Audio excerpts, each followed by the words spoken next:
want to thank you all for joining us. This is our spring edition of an international program update. And Marla has a terrific presentation sharing a little bit about, there'll be some basic stuff first, but then we're going to share a little bit about our upcoming projects in Kenya that we're very excited about. So without further ado, let me turn it over to Marla. All right, I'll get into it. I'm going to share my screen, and this is always scary. Will the tech work? Here we go. All right, how's that look? Looks good. First slide. Okay, yay. Yeah, so like Kirk said, I'm going to give some background. We call this expansion to Kenya, update on Kenya, but it's really important really to give you some background so you understand the choices that we've made and direction that we're heading. So I'm going to start with some basic stats and about worldwide water and sanitation, talk about household pipe water supply and compare that to other water supply options that are common that we see around the world, the impacts that we're seeing when we do household water and toilets. And then we'll get to our Kenya expansion with all of that, new and freshened knowledge. And there will be time for your questions. So if you have a question, write it down, keep it in mind, and we can stay on and answer all those questions. And I say that even though UNC and Arizona, my two teams, are playing basketball, I can watch it recorded. So here we go. The 2 billion people around the world don't have access to safe water. And about 4 billion people worldwide, or half the world's population, do not have access to safe toilets. And the lack of these basic necessities causes the deaths of about 1.5 million people each and every year. This is more than from wars or earthquakes, more than malaria and HIV/AIDS combined. And in addition to this huge, huge mortality rate, repeated bouts of diarrhea mean that children experience malnourishment, cognitive challenges, and stunted growth. And the lack of access to clean water has a disproportionate impact on the lives of women and girls because collecting water takes time. And 200 million hours are spent each and every day traveling to water sources, waiting in line, and carrying home these heavy loads. It's estimated that 100 million children, mostly girls, receive no education at all, mainly because they're carrying water. And this is just obviously a colossal misuse of the valuable potential of these young women. So we talk about the cycle of poverty a lot at Water First, and this is why, because time spent gathering water represents lost opportunities for women's employment. And people have tried to estimate this at $260 billion is lost globally each year because women are carrying water instead of doing other incomes that are doing other things that can earn an income for their family. So, in the US, we're only dimly aware of how clean water fostered progress for our for the people that came here before us. So just over 100 years ago in the United States, child death rates were as high as they are now in much of sub-Saharan Africa. So this is a graph of child death rates from the Centers for Disease Control, child death rates in the United States, starting in the year 1860. You can see that if you were having a kid in 1860 in the United States, about 2,500 children out of 100,000 children died before their 4th birthday in the 1860s in the United States. And that remained fairly flat until the 1900s. And that's when, the early 1900s, and that's when water treatment and sewer systems, so water treatment in the form of chlorination, and sewerage systems were introduced into American households. This resulted in the virtual elimination of diseases that are really common in sub-Saharan Africa now, such as cholera, typhoid, and dysentery. Child death rates declined during this period 4 times faster than they had in the previous 40 years. And in fact, that period from 1900 to 1936 is the era of the most rapid documented decline in mortality in American history. So the United States and Western Europe are case studies for what can happen in low-income countries today.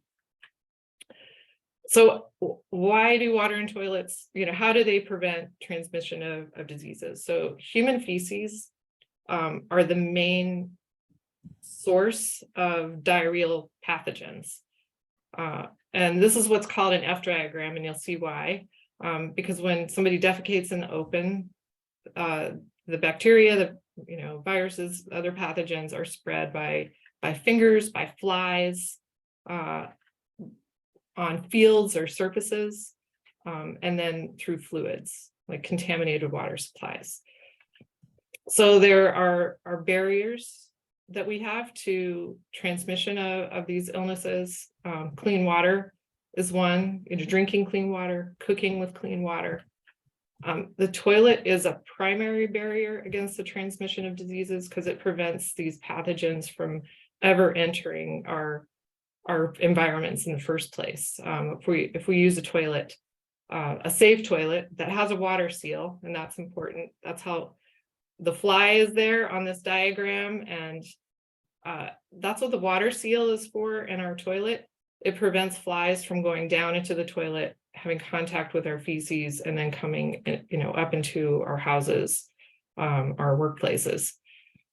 So toilet's a good barrier, and then hand washing and other hygiene activities are very strong barriers against transmission of diseases. So we're often asked, how much water do you need to achieve these kinds of protections, for drinking water, for other hygiene activities such as washing hands, for flushing toilets.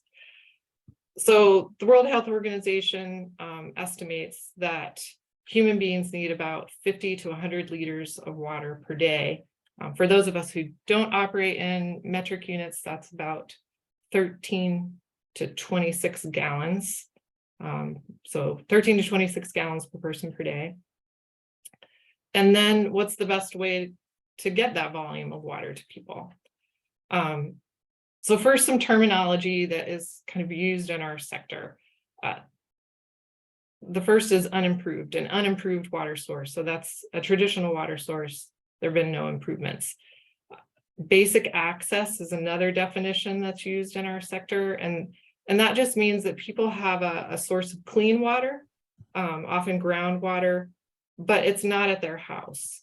It's at a community point, such as a hand pump or a community faucet that's shared with many other households. And then there's safely managed water supplies. And that's the official term for piped water supply 24/7 at your house. So with that terminology, the World Health Organization has estimated that from these different sources of water, they've estimated how much people will collect. So if you have basic access, you'll collect a little more water than you would if you had an unimproved source. That's what the World Health Organization estimates. They estimate that you're going to collect the most water if you have a safely managed source, so piped water at your house. And notice that only the safely managed level of water service actually meets the World Health Organization recommendation of 50 to 100 liters per person per day to achieve that protective level for human health.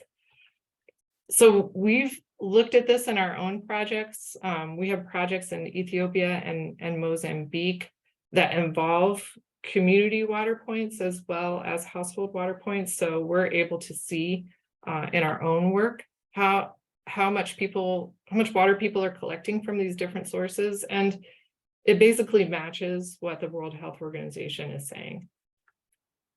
So what do people use that water for? Well, their first priority is drinking and cooking. So no matter where you're collecting water, you know, you're collecting what you need to survive for drinking and for cooking. Where it gets questionable is all the other activities that protect human health. So hand washing, probably not doing a lot of hand washing if you're collecting from an unimproved source. It's questionable whether or not when you have a basic access source, a community source, that you're using water for hand washing, but it's definitely available if you have water 24/7 at your house. Bathing and laundry, toilets, and other hygiene activities are only assured if you have a safely managed source. So then, you know, the result is basically your health risk is going to be high unless you have piped water at your house. And these are like World Health Organization official declarations of health risk, that you only hit the low level when you have that 50 to 100 liters per person per day range. So if somebody does have a hand pump or you know, a community water point, what this means is that for a family of 5 to achieve the World Health Organization recommendation of 50 liters per person per day, they would have to make 13 trips to a shared water point each and every day. And they're just not going to do that. They don't have enough time to invest 13 trips a day in water collection. So even with all of that knowledge, one of the most common questions we're asked is, why not hand pumps? You know, why aren't you doing hand pumps? They're a cheap and simple solution, and they're very common. So about 60,000 hand pumps are installed across sub-Saharan Africa each and every year. And 30 to 40% of those do not work at any one time.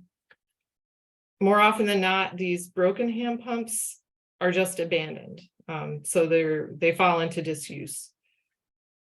And over the last 20 years, this represents a loss of investment of more than $1.2 billion. And here's what I think. This is why the hand pumps aren't getting repaired. Because for most people, hand pumps don't solve their biggest problem. And that's time and energy spent collecting the water that people need. So when a hand pump stops working, users have very little incentive to fix them. So in conclusion, toilets and hand washing are the most effective tools that we have to prevent disease transmission. And these activities are only made possible when water supplies are provided at the household level. 88% of diseases and 50% of child deaths worldwide can be eliminated through safely managed water and toilets. And women and girls benefit at higher rates and in unique ways from safe water and toilets. The percentage of households using piped water is associated obviously with a lower prevalence of diarrhea, which is then associated with lower absenteeism from school and higher school enrollment, especially for girls. And educating girls, you know, I can't emphasize enough the benefits that it has to society as a whole. More educated mothers have better health care, they marry later, and they're significantly more likely to use contraception to space their children. They have better skills for obtaining and evaluating information on healthcare, on disease prevention, on nutrition. They earn higher incomes, and they're more likely to recognize the advantages of educating their children. So this is the definition of breaking the cycle of poverty. So Water First is redefining what is possible, and also what is now the minimum acceptable solution to this problem. And we are one of the few organizations in the world with an approach that actually matches the United Nations goals. So for those of you who haven't heard of this, the United Nations has established 17 what they call sustainable development goals. You'll hear them called the SDGs. And there's a lot of goals on a lot of topics, all relating to peace and prosperity for our shared planet. And SDG target 6.1 has to do with safe water, and it aims for everyone to have access to safely managed drinking water, which is what we've talked about before. It means clean water source at the house with 24/7 service. So our approach, it's based in science. This is based on our own experience. Every Water First project has household level piped water for a sink, a place to bathe, and the ability to flush a toilet, so that you have that protective water seal that has the added benefit of not smelling too. And anybody who's gone to a pit toilet in a national park in the summertime knows how important not having flies and not having a smell is. Every project serves the entire community: homes, schools, health clinics, community centers, and every project is it's community managed, so that users can operate and maintain their water systems in perpetuity. And since 2005, we've completed, our new numbers are, we've completed 4,352 projects. They're now serving more than 270,000 people with safe water in their homes. And just with our, small but mighty nonprofit, that we're having a huge impact. So when we look at all of our projects that we've completed since 2006 through our locally based partner organizations, over 100 million cumulative hours of water collection time have been saved as a result of these projects. And even at the most conservative labor rates, that's worth over $70 million. In Kaundia, Bangladesh, medical expenditures spent on water and sanitation related illnesses have been reduced by 95% because families had access to piped water and flushed toilets. We've seen impacts in schools in Honduras and Bangladesh. In San Pedrito, Honduras, third grade enrollment increased from 40% to 100% because a water system was completed. And in Pampara, Bangladesh, school enrollment for adolescent girls, so girls who are menstruating, increased by 20% when a toilet was built at the school. And with more time, Maria Castro of San Pedrito, Honduras, was able to open a sewing business. Her neighbor opened a small grocery store. And with money saved on medical expenses, Mari Tuji's family in Kelechu Gerbi, Ethiopia, was able to purchase oxen for plowing. So these are just a few anecdotal stories from our projects that match what you would expect when people have convenient water supplies.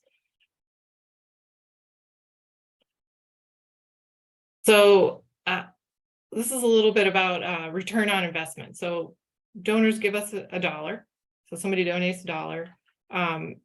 We're able to leverage that because local governments, local mayors contribute cash and local materials to these projects. The people who benefit from these water systems, the users of these water systems, they contribute their own cash, labor, and local materials. Those things are worth 74 cents for every $1 that our donors put in. So that creates a $1.74 investment in water and sanitation projects. Women save time, children stay in school. We estimate that to have a 400% return. So $1 is turned into $6.63.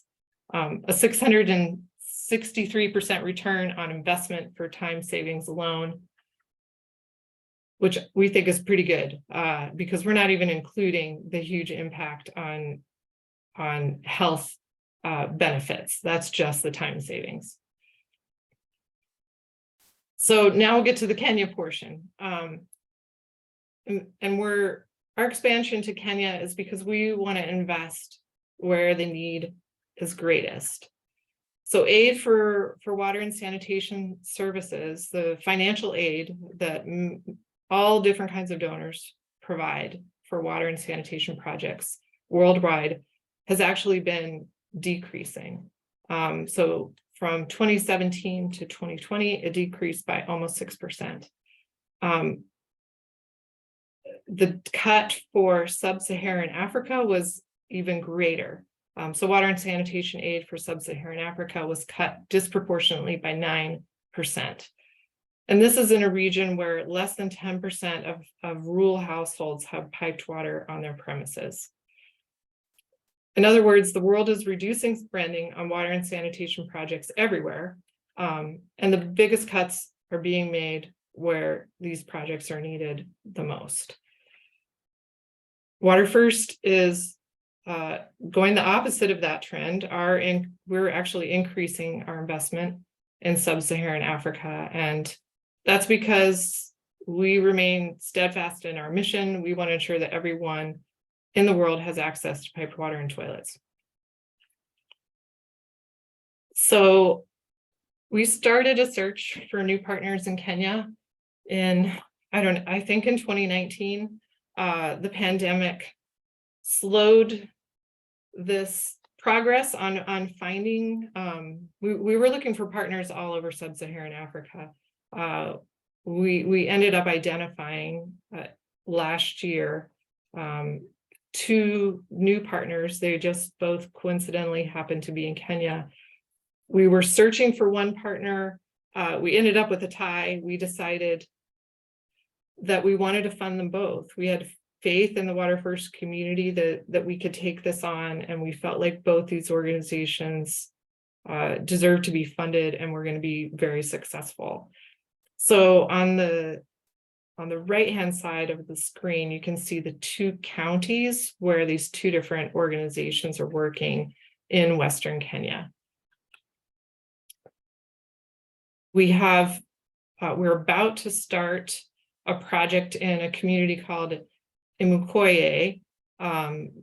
This project will be a protected spring with a solar pump, an elevated tank. It's going to benefit about 100 households and a school.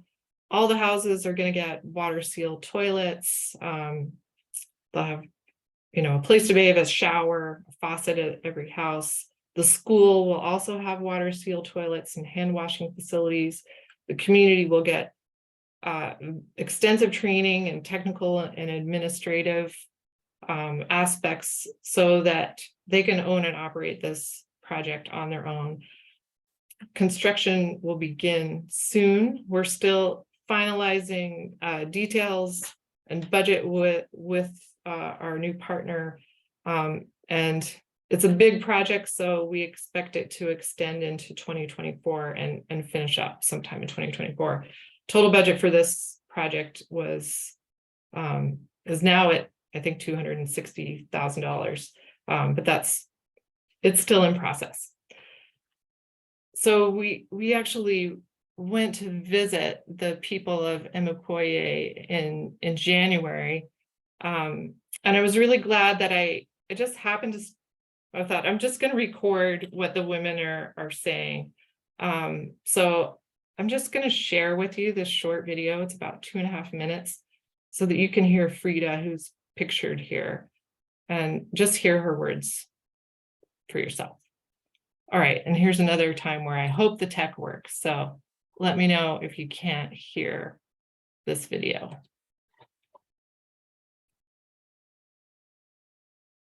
Our visitors, thank you for coming. Yes. She's called Frida Mumbwe. She grew from here and she got married in the same village.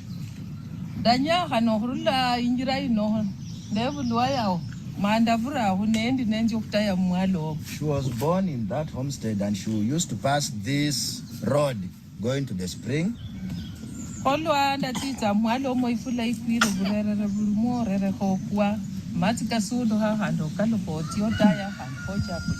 So when she used to go to that spring there is mud, and she could slip and fall, again go back to get more water before going home. Khwalinji mokhandi nde mama undo mulema yalangwa ndezo na yarilangalia. They used to have a certain woman who used to be lame. She used to come from neighborhood here. Olwendia mwale nyola yesali molano kabide mukhonya keke kana eyira kumulima imukulu atie kona skande ngalishaka.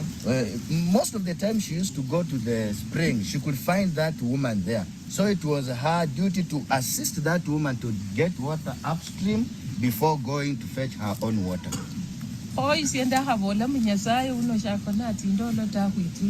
Yeah, so she's saying that this God does not sleep, so he has remembered them. She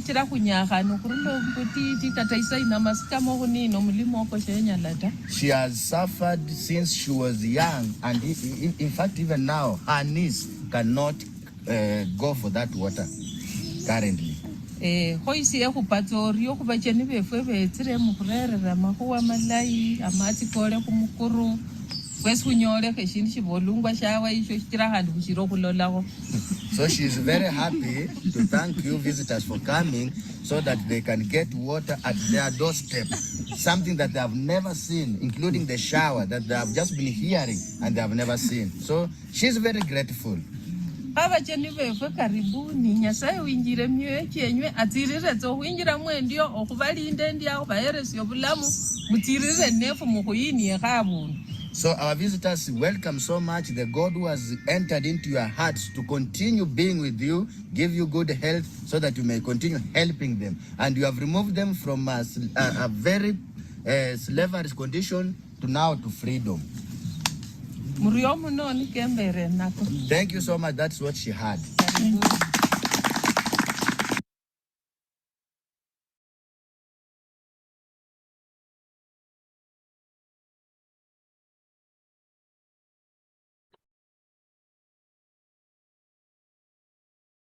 Okay, so the second project that is under construction now is in another village called Kokelo. And this one will be a drilled well, also with a solar pump, elevated tank. It's going to serve 148 households and a school, and with similar, facilities and training. And construction is underway now, and we hope that it's completed. They're on schedule to complete it sometime in 2023, and the total budget for that project is $325,000. And I'm just going to show you a brief, 15 seconds. We visited when we were there in January. We went to see the current water source that the people of Kokelo are using, and I'm really happy that this project is happening because this water source is pretty horrific.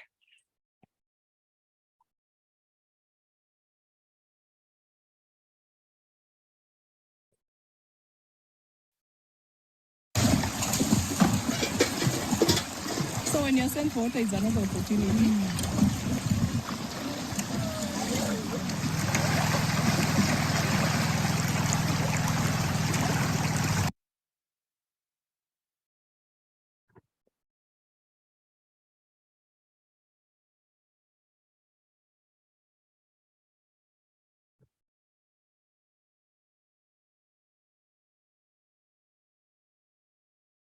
So one of the things that I think was most inspiring to me when we were in both of these communities was how excited both the villages were. Multiple people said, our projects are going to be the first household piped water schemes in our entire county.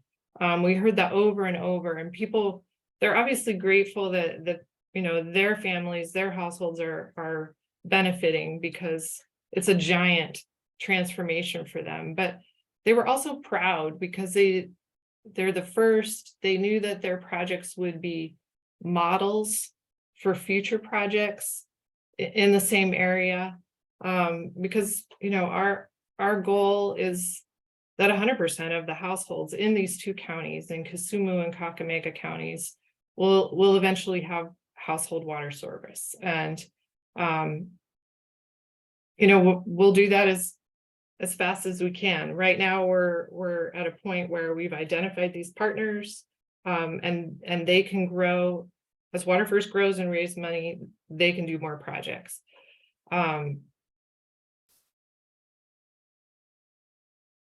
So that leads me into a couple of fundraising pitches. You guys are all donors, and we're really grateful for your support.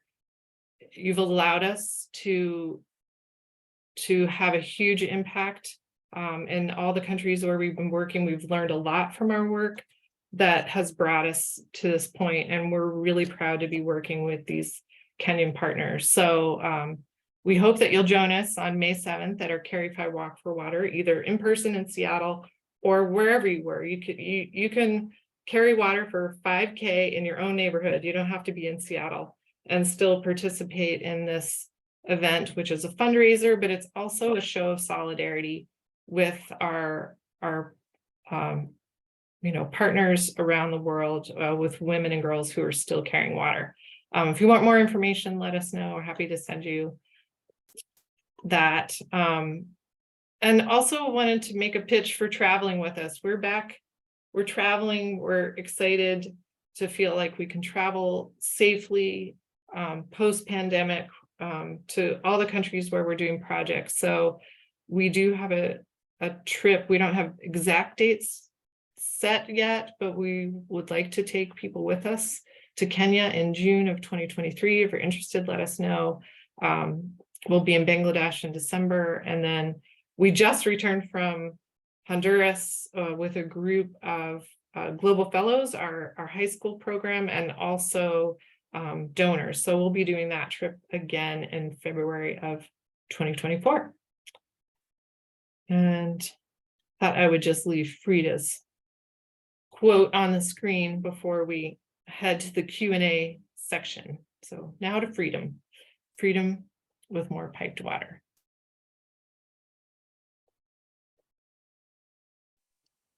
All right. So Q&A, if you have questions. I'll start with a Q. Oh, Daryl. Hey, okay. I just wanted to ask, how do you feel about the enormity of the project, of you know, the overall situation, particularly when you hear about funding for water projects is going down, the need is going up, and it's like, it just seems like we could make such a small dent in this thing, and just kind of, how do you feel about that? Do you want me to take that, or you got? I think it's a good challenge for us to highlight what we're doing and to inspire change in the sector. So you know, now that we have the experience that we have, 15 years doing these projects, now that the Sustainable Development Goals support the type of project we're doing, we want to go out and talk to our peers and try and accelerate this household water supply movement. That this needs to be a movement, and it's not just us that needs to adopt this. There are a lot of other organizations that can hop on board, and communities will embrace it. This is an easy change. It's what communities want. And so implementing projects is so much easier when you have the full support of everyone in a community, lending their efforts, digging trenches, etc., managing the project. I'm hopeful. Yeah, I feel the same way. I think that people need examples of stuff that really works and really helps people, and we have that. And we've focused our efforts so far on, you know, building a community of donors and funding this, you know, all these projects. And what we're hoping to do in the coming years is actually share our experience and use what we've learned to make people feel inspired, make them feel more comfortable, because these projects are more expensive. It might feel like risky to invest that much in a sector that is kind of known for failure. So we feel pretty motivated to share what we've learned and help inspire many others who want to do good in this world to try investing a little more. And kind of a follow-up to the question, what kind of support are you getting from local, regional, and national governments, and I'll even say police, military, and that kind of thing? And then kind of another very broad question, political stability in the areas that you're working in. Things didn't go too well in Tanzania. Is that, would that be In correct? Mozambique, And yeah. Mozambique, okay, right. And just kind of wondered, like what's the political stability, for example, in Kenya and Bangladesh right now, and Honduras? Yeah, so Honduras, Bangladesh, Kenya are looking pretty stable. Ethiopia, Mozambique continue to be unstable, and the work we're doing you can't do when instability, political instability is sort of the underlying reality. So that's why it's important that we have options, because these aren't the most stable governments. They're sort of there by force, and so force can unseat them. But in terms of government support for projects in Honduras, it's increasing. When we were just there, our partner organization was trying to get a commitment from all mayors to commit 30%. Right now, that's a recommendation, and some mayors aren't able to contribute that full 30%, so they might toss in 20 or 15. But they're pushing for a full 30, and there's enough political support that mayors really feel obligated to do that, because so many of their voters have participated in a water project that was built by COSE Brazil, so they need to be seen as supporting water projects. Also, we're working with the government in Bangladesh to do a larger piped network on the outskirts of Terabo, one of the 3 areas where we're working in Bangladesh. So as our programs grow, our the politicians know of our partners and the work they're doing and all the people that they're impacting, and pay attention. Be associated with success. Mhm. Laura, did you have a question? This is my hand. I have a question and a comment. So my comment is, since we've known each other so many years, it's so good to hear that you're putting in household systems now and not just community gathering places, because that makes a difference, having the toilets, not just the water, and having, these basic essentials inside your home. And that is your norm now, and you've grown to that it's fantastic. There's nothing more heartbreaking to see an old hand pump when you go and travel and see it broken, and the good intentions people had doing things like that. And it's also probably taken you a long time to get your partners behind this too, and convince them that the evolution from the hand pump to where you are now is fantastic. 2 questions. One, I noticed you have solar pumps. Is this the first time you're using solar pumps? And I know it's sunny there all the time, but what if, do you have like a battery backup, or how does that work if the solar doesn't work? They have, like, if they get rain, I'm kidding, but and then, okay, you can answer that while I think of the other ones I can ask you. So, oh yeah, so the other question I had was like, in some projects in Africa, you have had to buy materials from the government. Where are you getting your materials in Kenya from? That's my questions and comments. Thank you very much. So we have one project in Bangladesh that's using solar pumps, and you know, that's operating well. And both of these partners in Kenya have used solar power to pump water into tanks in projects before. We do want to encourage them to have dual systems where they can both pump, you know, if you have a dual system, then you can pump at night too. And as, so one of these projects, it's going to be a very big project. It's the Emokoye project is serving, you know, one village this year. And during the day, they'll be able to pump plenty of water up there for that one village. But over time, it's a large water source, and they're going to serve more surrounding communities, and they'll probably need to pump both day and night. So over time, they can add to their power supply, and rather than just increase solar, they could instead add a connection to the grid, and then they have the option of pumping at night or pumping during cloudy days.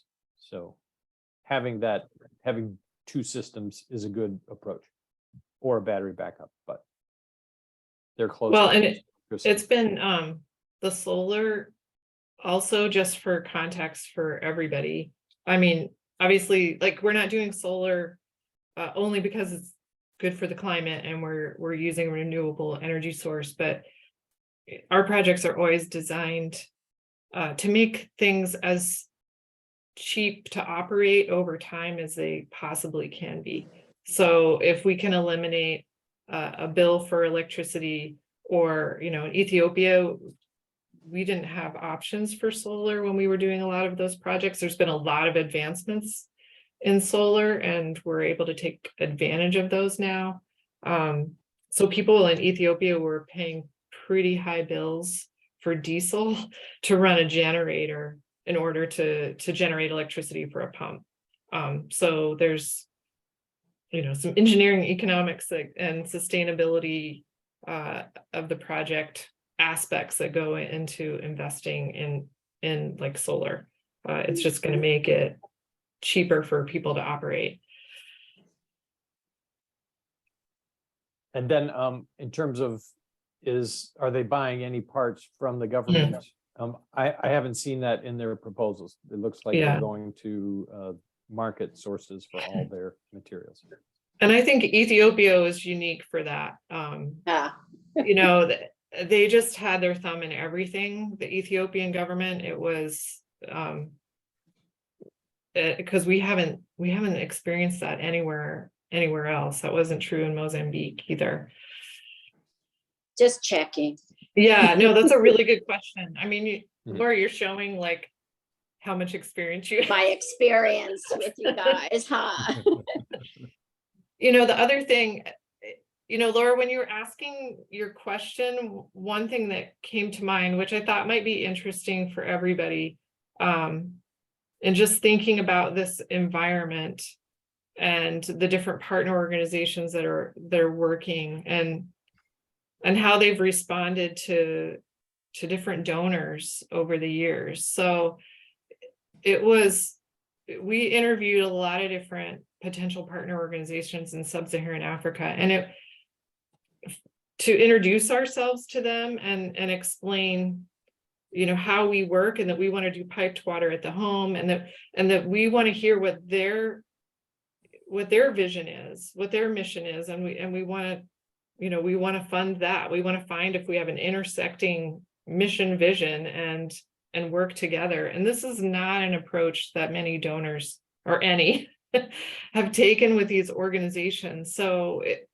I just found it interesting and you know, and sad actually for some of them, because they couldn't really understand who we were. They didn't ever have to develop their own vision for something. Everything had been prescribed by a donor. So you know, when you're saying like, how are your partners reacting to this? We identified partners who had this unfunded vision of doing piped water and toilets at a house. And, you know, they were so grateful. One of the staff of our Quaho, one of the partner groups, the one that's operating in Kasumu County, you know, one of their staff members was emotional and started weeping, saying, this was our founder's original vision. It was an organization founded by women in the 1970s. And he said, we are finally having the opportunity to fulfill the original founding vision of this organization to end the Walk for Water for women in this country. So we know there are groups out there that want to do this, and we're just really excited that we found 2 of them. And they're 2 good starting projects too, you know, 100 and 150 population. Is the expense for having solar pumps greater than the diesel or the electric? And I understand the maintenance thing, that makes a lot of sense. It's probably a lot easier to get a panel or whatever you need than to get a mechanic out. Yeah. Gosh, I don't know. Kirk, do you remember like a comparison with a diesel generator versus solar Well, diesel panels? generators are really expensive. They're pretty expensive. Yeah. You know, the most economical way is to be able to connect to the grid. grid. Yeah. And you know, that's low cost up front, but then you had to pay your electric bill. Right. So, you know, you trade those off. No, the solar's great. It's great that you're putting that into the Mhm. system for many, many reasons. With the solar, couldn't it be pumped uphill or up on an elevated tank or something Mhm. like that during the day, and then gravity Yeah, at that's night? what they're doing. They're Mhm. pumping to elevated tanks for storage, so that people still have supply at night, or, you know, first thing in the morning. What's your holding tank capacity going to be in these villages? Pretty big. Bigger than 30,000 gallons? Yeah. Yeah. That's a private joke I- between Ian and I. So I just did that to see if you're still listening. The the project in the Emokoye project, they're going to initially build a tank that's big enough to serve all the communities, all the surrounding communities, instead of building a small one now and then building another small one. They're just in one shot going to cover all the capacity that they need, and that one's going to be 100 cubic meters, which is, It's like 25,000 gallons, I think. you know, I think Yeah. it's more than that even. I think it's Really? And what's that capacity, people wise? How many communities are they? that should serve about 800 households is what they're shooting for in terms of the flow that they have in the stream. So the question I had was, it is great that you're using these solar power pumps, and it just, technology has moved along, and things are, in some ways, some things are probably going down in price, others are probably going up. But are you finding that, how is that comparing? You can't really compare apples to apples, but in terms of percent of their income that they have to put in to sustain this, is it fairly equivalent to what you've had in the past, or is it doable for them? It must be, otherwise you wouldn't be. I'm confident it is. Yeah. So, you know, when you walk around these communities and you see, oh, they're buying cell phone minutes. They're, you know, they're probably purchasing candy and other things. You know, you see wrappers on the ground. So, you know, there is income there. The biggest challenge is for them to come together as 100 households and invest in something as big as a water project that serves everyone. So, you know, everyone has a little bit of money each day that they have a little bit of leeway with. So maybe they buy some cell phone minutes, maybe they buy a can of Coke, What they don't have is that initial investment to build a water project to become a more productive community in the long run. So, you know, I think they have the money now, and I think they'll have even more money 1 year from now. And they'll be organized as a unit. You know, they're not combining their resources, and that takes a lot of skill. I mean, that's what we look for in these partners, is the ability to bring community members together to take care of shared infrastructure, because like Kirk was saying, everybody has a little bit of money. How do you get them to trust in a system where you combine that money into one bank account? Yeah, that was my other question was, I mean, that must be part of the, definitely part of the criteria for these organizations is how well they do that. Cause I just Yeah. remember Bangladesh, it was so impressive just how these communities work together, and it had to be, somebody had to help them get that organized. So I assume you're applying a very similar template. Yeah, I mean, our partners they have their own template. We're just vetting them Or for it. supporting, yeah. And they each kind of have their own style with each community, but the result was the same, that these are communities that know how to keep track of income and expenses. They know how to read a meter. They have a system for that. You know, all of those, they know how to open a bank account and how to transparently operate that, so that nobody's running off with any money.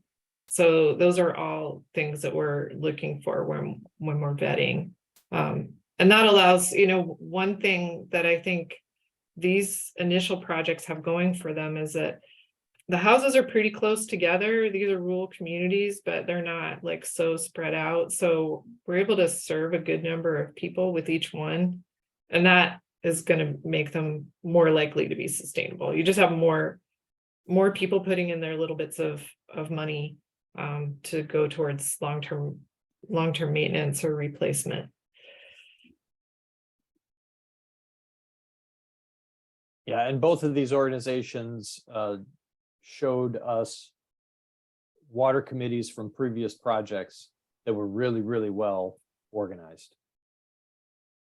So Well, that's and reassuring. I should just comment on the opposite of that. You know, there are households who can't afford a water bill. And another thing that we liked about both of these organizations was how they work with communities to identify those really vulnerable households. You might have a single mom or a single lady with no kids. Kids are kind of a social security system in many places. And so if you're alone as a female, you might not have the ability to earn an income and you don't have kids helping you out. So in both of these partners had really good ways of working with communities to fairly identify what those households, you know, which households those are and how they could, you know, either pay a lower water bill, have water for free, and to work that all out in a fair and transparent way. So I just want to make sure that that's clear, that there are people we know who cannot afford a water bill, and they're not going to get left out of these systems. And we specifically look for partner organizations that can make that happen too. Because, you know, one of the strengths of all the partners that we're working with are that things are fair. But there are, you know, there are exceptions. And some people need to be given water for free or at much reduced rates.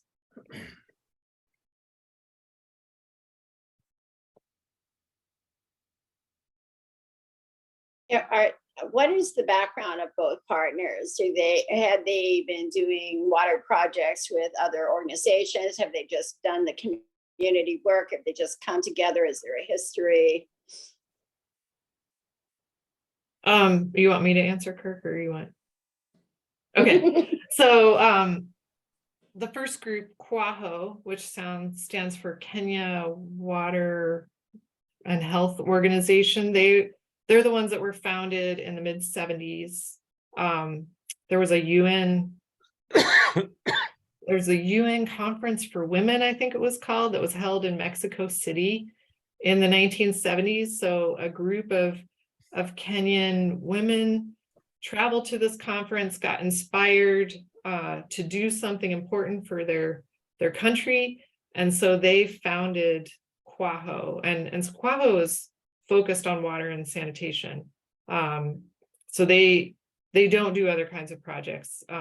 They do, and they're working in different areas of the country. They're, our project is in Kisumu County, but they have done projects all over the country. So they're a national organization, but only focused on the water and sanitation sector. The other group is called KABDA, and I'm going to need help now reminding myself what that stands for. Community Asset Building, and then for Development of action. Yeah. Okay. They're younger. They were started about the same time Water First was started, founded by women. And their focus initially was on AIDS orphans, and the needs that those kids have, that their extended families might have. So supporting them with school fees, with food support, whatever they needed, helping them take their medications on time, all of that kind of stuff. So as they're in these different communities supporting these orphans, they can't help but see like these people need help with water and sanitation, and people who have AIDS are really vulnerable. They have weakened immune systems. So water and sanitation is a smaller part of their overall program, but it fits in with their commitment to helping Kenya's most vulnerable people. So I think one of the reasons their project is the one that isn't quite going yet, and we're still working things out, they have less experience.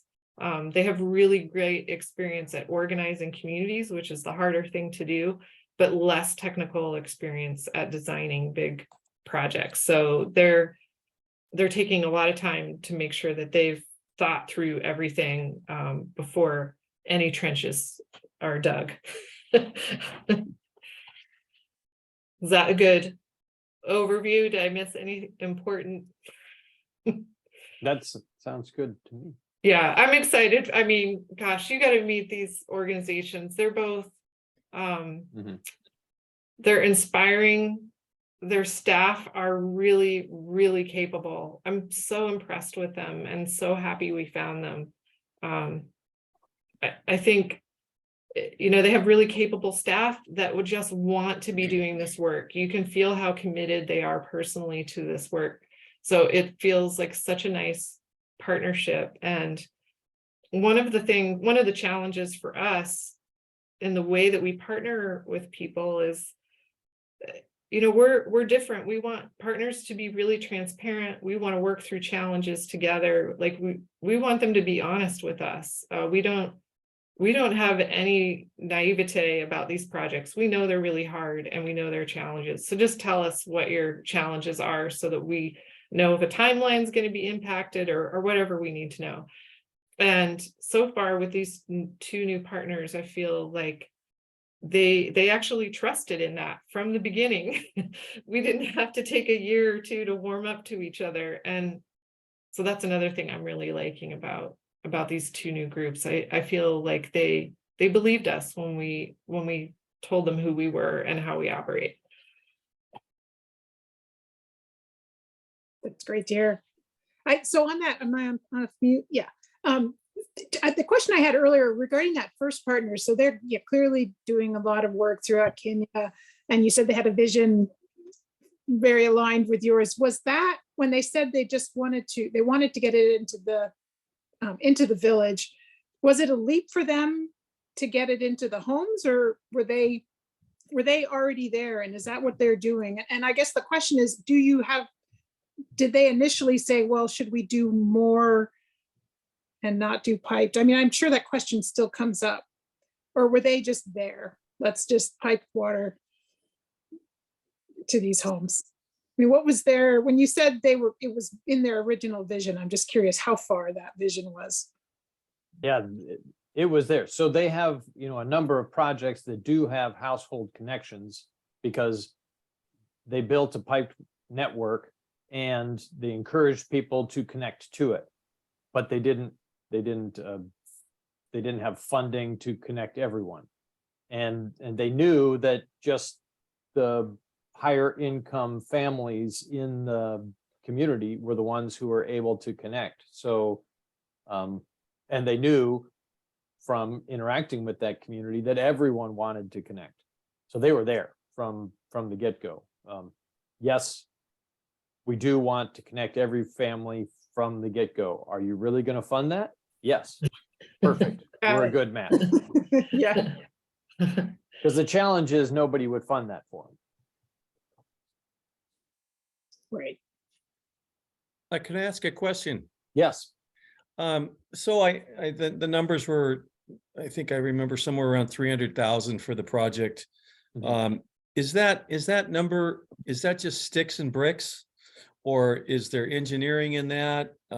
Is there a fee by the partner that puts all of this together? How's all of that work?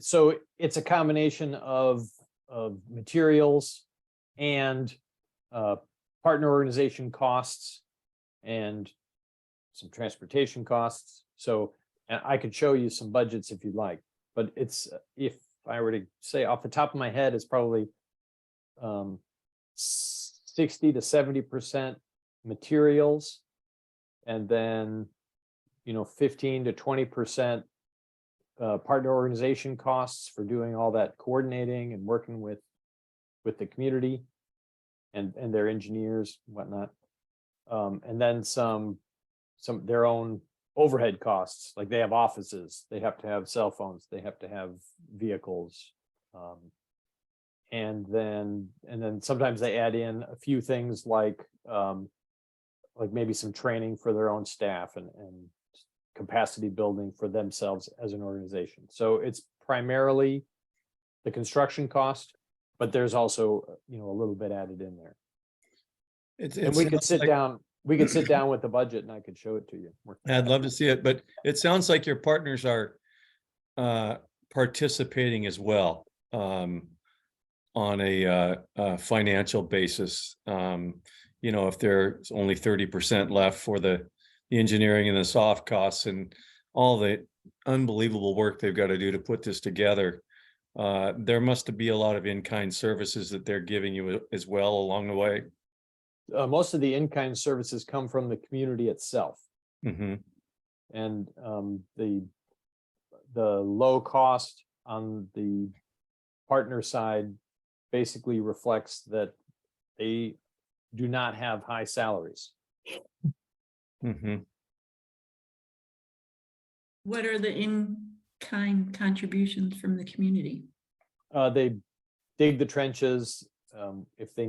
If it's a local material that they can collect, sand from a river, rocks, non-dimensional lumber, then they'll contribute that. Mm-hmm. Yeah. Digging their own pits for their septic tanks, that kind of stuff. Yeah, thank you.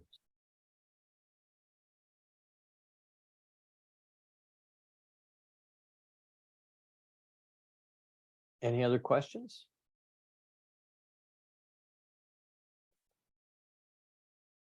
Well, we want to thank you all for joining us tonight. I really enjoy that presentation. I hope you all enjoy it too. Marla, nice job. I like how the graphics moved around. Skills on PowerPoint. Yeah, very nice job. Way Trying to better than evolve any it. PowerPoint I've ever put together. So I have to give appreciate credit that. to my son on one slide, who's the stats major. So the CDC data. Good. Thank you all for joining us. If you have any follow-up questions, Mhm. you know where to find us. And we also have this on recording, so we can, if you want to share it with someone, just let us know and we can pass it on to you and you can pass it on to a friend. Remember, we have Carry 5 coming up. That's May 7th. Join us, bring a friend. And then we have, of course, our fall event in November. And we'll have other activities between now and then in addition to that, so. And thank you. travel with us. Come to And Kenya. travel with us. Oh, yes. Highly recommended. All right. Thanks so much, everyone. That was wonderful. Yeah, thank you. Nice to see you all. Very impressive. Bye, everybody. Nice to see you guys. Bye-bye. Bye. Thank you. Bye.